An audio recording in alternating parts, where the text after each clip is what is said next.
Hello friends, आपका आपके channel में स्वागत है। अहमदाबाद फ्लावर शो जो 3 जनवरी से 22 जनवरी तक चलने वाला था, वो अब 2 दिन और चलेगा और आप 2 दिन ज़्यादा देख सकते हैं।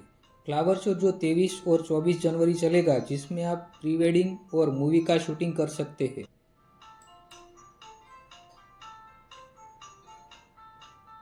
जिसमें प्री वेडिंग शूटिंग के लिए आपको 25,000 और मूवी का शूटिंग के लिए 1 लाख देना पड़ेगा।